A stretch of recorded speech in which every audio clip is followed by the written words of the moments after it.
नमस्कार दोस्तों, power of knowledge में आपका स्वागत है। और पाइथन की आज की क्लास में हम करेंगे precedence and associativity of operators.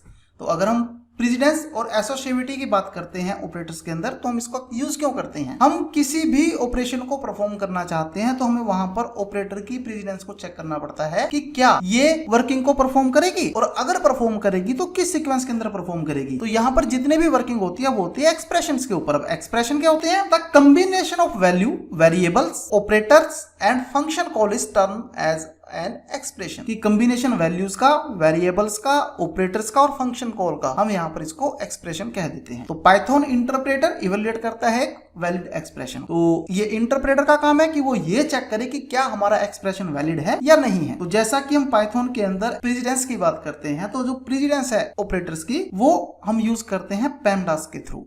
अगर हम मैथमेटिकल टर्म की बात करते थे, वहां पर यूज करते थे बोर्डमास। बोर्डमास सबसे पहले ब्रैकेट, फिर ऑक्टेट ब्रैकेट, फिर डिवीजन, फिर मल्टीप्लिकेशन, फिर एडिशन, लास्ट में सब्ट्रैक्शन। लेकिन जब हम पाइथन में वर्किंग को परफॉर्म करते हैं तो हम सबसे पहले रिजोल्व करते हैं P parenthesis, E exponent, M multiplication, D division, A addition और लास्ट के अंदर सब्ट्रैक्शंस।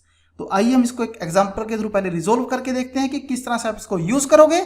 उसके बाद हम ये चेक करते हैं कि हमारा जो इसका प्रेसिडेंस है वो किस तरह से परफॉर्म करता है। तो देखिए, सबसे पहले हमारे पास वर्किंग यहाँ पर एक्सप्रेशन दिया हुआ है। उस एक्सप्रेशन में मेरे पास क्या है? ब्रेसेस। तो मैं सबसे पहले इनर ब्रेसेस को एग्जीक्यूट करूंगा। 13 + 5 18, ब्रेसेस खत्म, मल्टीप्लाई बाय 2, बाकी एक्सप्रेशन वैसा ही। अब 82 से मल्टीप्लाई हुआ, 36 - 4, ये ब्रेसेस खत्म, इसकी आ गई। फिर 36 - 4, तो जब मैंने यहाँ 36 - 4 की बात की, तो 36 - 4 के अंदर मेरे पास क्या हुआ कि मेरे पास 32 डिवाइड बाय 2। तो जब मैंने 32 को 2 से डिवाइड किया तो मेरे पास आया 16.0। क्योंकि आपको पता है कि जो डिवीजन है ये फ्लोट के अंदर वैल्यू दिखाता है। अगर आप इंटीजर चाहते हो तो आपको फ्लोट डिवीजन को परफॉर्म करना पड़ता है। तो जैसे इसने 16 को 13 से सबट्रैक्ट किया तो रिजल्ट आया 3.0। तो 0 मैंने इसलिए नहीं यहां पर दिखाया क्योंकि उसकी आपकी वैल्यू की इंपोर्टेंस नहीं रहेगी अगर वो 0 है। तो ऑपरेटर प्रेसिडेंस यहाँ पर आपको जो दिखाए गए हैं, इसको हम किस सीक्वेंस में परफॉर्म कर सकते हैं, ये हमें टेबल के अंदर रिप्रेजेंट किया गया है। और मैंने वो टेबल डिसेंडिंग ऑर्डर के अंदर क्रिएट किया है,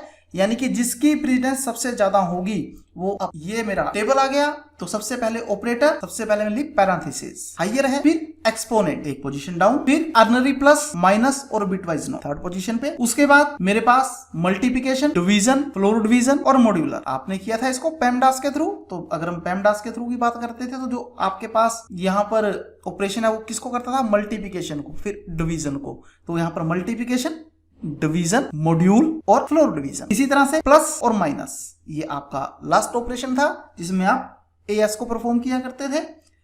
अब आते हैं शिफ्टिंग। तो सबसे पहले हम यहाँ पर यूज करते हैं बिटवाइज शिफ्ट को, फिर bitwise and, bitwise XOR, bitwise OR उसके बाद हम यहाँ पर कंपैरिजन ऑपरेटर को परफॉर्म करते हैं। Equal to, not equal to, greater than, less than, greater than equal to, less than equal to, ये सभी के सभी ऑपरेशंस आप यहाँ पर परफॉर्म करते हो। Next logical not, logical and और लॉजिकल और, जिनको हम वर्किंग के थ्रू यहाँ पर रिप्रेजेंट करके शो करते हैं। तो आइए हम चेक कर लेते हैं एसोसिएटिविटी के बारे में। तो ये देखिए, मैंने यहाँ पर मल्टीप्लिकेशन और फ्लोर डिवीजन को परफॉर्म किया है। तो इसके अंदर मैंने सबसे पहले यहाँ पर क्या किया कि 3 × 5 फ्लोर डिवीजन 4। तो आप अगर पेमडास की बात करते हो तो उसमें सबसे पहले आपके पास क्या था? मल्टीप्लिकेशन। मैंने क्या किया? 3 × 5, 3 × 5 मेरा कितना आया? 15। और उसके बाद 15 फ्लोर डिवीजन 4, तो उसका रिजल्ट आया 3। इसी तरह से इसी एक्सप्रेशन को मैंने क्या किया? मैंने इसको ब्रेसेस के अंदर परफॉर्म कर दिया। तो जब मैं इसको ब्रेसेस के अंदर परफॉर्म करूंगा, अब मेरे पास जो ऑपरेटर की प्रेसिडेंस है वो चेंज हो जाएगी। क्यों? क्योंकि सबसे पहले मुझे ब्रेसेस को परफॉर्म करना है। तो ब्रेसेस को परफॉर्म करने के लिए मुझे सबसे पहले उसके अंदर के ऑपरेशन को परफॉर्म करना पड़ेगा, उसकी प्रेसिडेंस चाहे कुछ भी हो। तो यहां मैंने जब उसको डिवाइड किया तो मेरे पास रिजल्ट आया 1 और 3 × 1 = 3। तो इस तरह से हम इस ऑपरेशन को परफॉर्म करते हैं। तो आइए हम इसको एक बार प्रैक्टिकल अप्रोच में देख लेते हैं कि क्या ये इस तरह के रिजल्ट हमें प्रोड्यूस करता है या नहीं करता है। मैं यहाँ एक एक्सप्रेशन बनाता हूं। मैंने किया प्रिंट ब्रेसेस स्टार्ट, ये प्रिंट की ब्रेसेस आ गई मेरी। और इसके बाद मैं यहाँ पर क्या करता हूं, एक ब्रेसेस ले लेता हूं 12 × 3 + 4। हम रिजल्ट देखते हैं। मैं एग्जीक्यूट करता हूं और इसने मुझे रिजल्ट दिखा दिया 40। और सपोज कीजिए मेरे पास रिजल्ट इस तरह से होता 434 / 6। तो अब ये किसको परफॉर्म करेगा? ये क्या करेगा? सबसे पहले मेरे पास यहां पर तो ये देखिए मैंने यहाँ पर कुछ चेंजेस किए हैं एक्सप्रेशन के अंदर और मैं इस वर्किंग को परफॉर्म करता हूँ। अब ये किस वर्किंग को परफॉर्म करेगा मेरे पास, ये सबसे पहले 12 को 3 से मल्टीप्लाई करेगा, 34 को 6 से डिवाइड करेगा। तो जब मेरे पास वो वर्किंग हो जाएगी तो जो मेरे पास अब रिजल्ट बचा हुआ है तो उसमें ये देखेगा कि मेरे को 4 का जो मल्टीप्लाई है वो 5 पॉइंट जो भी मेरी वैल्यू है उससे करना है, फिर जो मेरा रिजल्ट होगा वो ऐड हो जाएगा। तो मेरे पास रिजल्ट क्या आएगा, 12 मल्टीप्लाई बाई 3 36 प्लस 4 और उधर मल्टीप्लाई बाय मेरे पास यहाँ पर सपोज कीजिए मेरी वैल्यू आ जाती है मेरे पास 5, तो 20, तो जो 36 और 20 है वो हमारे बन जाएंगे यहाँ पर 56।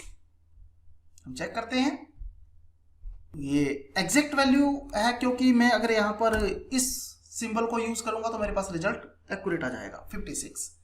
तो वो मेरी डेसिमल के अंदर वैल्यू थी इसलिए उसने उस रिजल्ट को ऐसा परफॉर्म किया था। मैंने इसीलिए आपको उसको अप्रोक्स वर्ड का यूज किया था कि आपके पास अप्रोक्स ये वैल्यू हो सकती है, क्योंकि जब आप 34 को 6 से डिवाइड करते हो तो आपके पास जो वैल्यू आती है वो कितनी आती है 5.6 और जब वो वैल्यू मल्टीप्लाई हुई तो आपके पास वो रिजल्ट डिफर आया।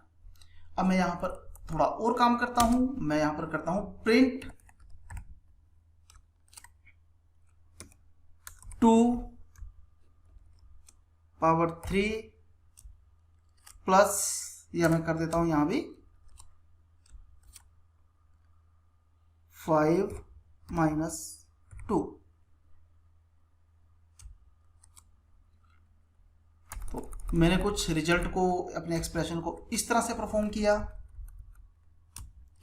तो अब वो क्या करेगा, अब वो सबसे पहले 5 माइनस 2 को सोल्व करेगा। तो क्या आया 3, तो 3 को जब 3 से मल्टीप्लाई किया 3 टाइम तो मेरे पास वैल्यू आई 27 और 2 की पावर 27 वहां गई और रिजल्ट मेरा प्रोड्यूस हो जाएगा। हम चेक करते हैं, तो रिजल्ट आपके सामने अवेलेबल है।